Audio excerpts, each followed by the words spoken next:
शेवटचा प्रश्न आहे पेपर मधील.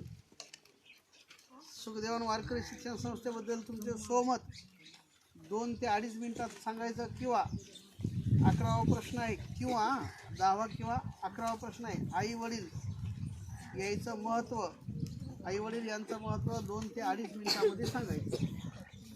रामकृष्ण हरी. मी निकिता अंगद घुगे. मी राहणार माहूर, राहणार बजरा, तालुका माहूर, जिल्हा नांदेड. मी तुम्हाला आई वडिलांविषयी 2 शब्द सांगणार आहे. माझे आई वडील एक शेतकरी आहेत आणि मी त्या एका शेतकऱ्यांची मुलगी आहे. आणि आम्ही संपूर्ण कुटुंबामध्ये 6 जण आहोत. मला 4 भावंड आहे. आम्ही तिघी बहिणी आणि मला एक भाऊ आहे. आणि माझा जो भाऊ आहे तो लहान आहे.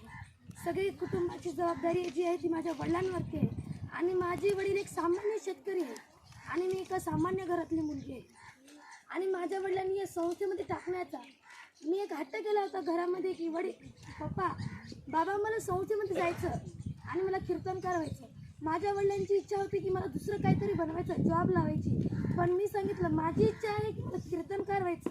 तर माझे वडील म्हणले आपलं काय नाही, मुलांची इच्छा हीच आपली इच्छा. म्हणून माझ्या वडिलांनी मला या संस्थेमध्ये टाकलं.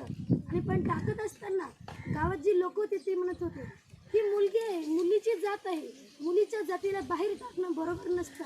आणि मुलगी वाढत्या वयात आहे, त्या मुलीला बाहेर टाकू नका हे लोक सांगत असताना सुद्धा माझ्या आईवडिलांनी मला एवढ्या लांब शिकायला पाठवलं. त्या आईवडिलांचे उपकार माझ्यावरती एवढे आहेत की मी प्रत्येक कीर्तनामध्ये माझा नियम आहे की माझ्या आईवडिलांविषयी 2 शब्द सांगायचे. आणि माझ्या प्रत्येक कीर्तनामध्ये आईवडिलांविषयी 2 शब्द सांगत असते.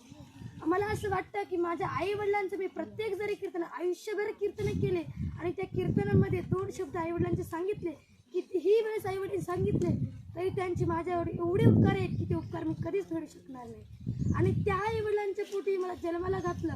मी माझं एवढं भाग्य समजते की अनेक आईवडील बघितले पण माझ्या आईवडिलांसारखे आईवडील कुठंच नसते असं मला वाटते.